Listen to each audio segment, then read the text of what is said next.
శివాయ. ముందుగా ప్రేక్షకులందరికీ నమస్కారం. ఉత్తాన ఏకాదశి రోజు చందన దీపాన్ని ఎలా వెలిగిస్తే విష్ణుమూర్తి అనుగ్రహం కలిగి సర్వసంపదలు కలుగుతాయో ఈ వీడియోలో మనం తెలుసుకుందాం. కార్తీక మాసంలో శుక్లపక్షంలో వచ్చే ఈ ఏకాదశి తిథిని ఉత్తాన ఏకాదశి అనే పేరుతో పిలుస్తారు. దానికి కారణం ఏమిటంటే ఆషాఢ మాసంలో శుక్లపక్షంలో ఏకాదశి రోజు యోగనిద్రలోకి వెళ్ళిన శ్రీ మహావిష్ణువు సరిగ్గా 4 నెలల తరువాత కార్తీక శుక్ల ఏకాదశి రోజు యోగనిద్ర నుండి మేల్కొంటారు. ఉత్తానము అంటే మేల్కొనటము అని అర్థము. శ్రీ మహావిష్ణువు యోగనిద్ర నుండి మేల్కొనట కాబట్టి దీన్ని ఉత్తాన ఏకాదశి అనే పేరుతో పిలుస్తారు. ఈ ఉత్తాన ఏకాదశి రోజు శ్రీ మహావిష్ణువు సంపూర్ణ అనుగ్రహం కలగాలంటే గృహంలో చందన దీపాన్ని వెలిగించాలి. ఈ చందన దీపం ఎలా పెట్టాలంటే ఇంట్లో లక్ష్మీనారాయణల ఫోటో ఉంటే ఆ ఫోటోకు గంధం బొట్లు కుంకుమ బొట్లు పెట్టాలి. లేదా శ్రీరాముడు, శ్రీకృష్ణుడు, నరసింహస్వామి, వెంకటేశ్వర స్వామి ఏ విష్ణు స్వరూపమైన చిత్రపటానికైనా గంధము బొట్లు కుంకుమ బొట్లు పెట్టి అక్కడ ప్రమిదిలో ఆవు నెయ్యి పోసి 3 ఒత్తులు విడిగా వేసి దీపం పెట్టాలి. మామూలు దీపం పెట్టిన తరువాత చందన దీపాన్ని వెలిగించాలి. మరి ఈ చందన దీపం ఎలా వెలిగించాలి?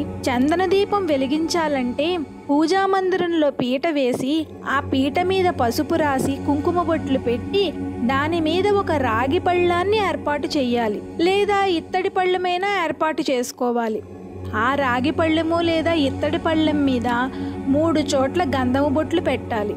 3 చోట్ల కుంకుమ బొట్లు కూడా పెట్టాలి. ఆ తరువాత ఏం చెయ్యాలంటే తులసి చెట్టు కాండము నుంచి వచ్చినటువంటి చందనాన్ని తీసుకోవాలి. ఈ చందనం అనేది అన్ని చోట్ల లభిస్తుంది.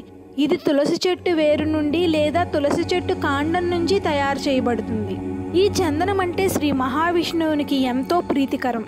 ఆ చందనాన్ని తెచ్చుకుని బియ్యం పిండి, బెల్లం తురుము, ఆవు పాలు, చందనము వీటన్నింటినీ కలిపి ఒక పిండి దీపాన్ని తయారు చేసుకోవాలి. మామూలుగా అయితే బియ్యం పిండి, బెల్లం తురుము, ఆవు పాలు వీటన్నిటినీ కలిపి దీపాన్ని చేసుకుంటాం.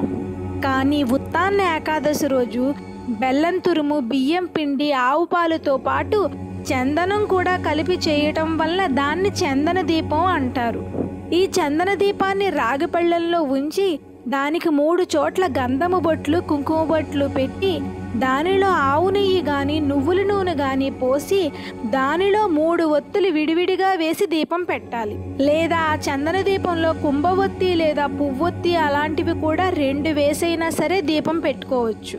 ఆవు నెయ్యిలో ముంచినటువంటి కుంభవొత్తులు లేదా పువ్వొత్తులు 2 వేసి దీపం వెలిగించుకోవచ్చు. ఇలా గృహంలో విష్ణు సంబంధమైనటువంటి ఫోటో దగ్గర ఉత్తాన ఏకాదశి రోజు చందన దీపాన్ని వెలిగిస్తే సర్వ సంపదలు విష్ణుమూర్తి అనుగ్రహిస్తారు.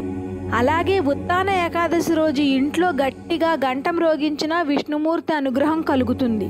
అలాగే సాయంకాలం విష్ణు సంబంధమైన ఆలయంలో నందాదీపం వెలిగించాలి.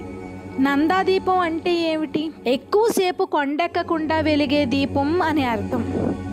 అంటే విష్ణు సంబంధమైన ఆలయంలో పెద్ద ప్రమిద పెట్టి అందులో నువ్వుల నూనె కానీ ఆవు నెయ్యి కానీ పోసి 2 లేదా 3 ఒత్తులు వేసి దీపం వెలిగించాలి.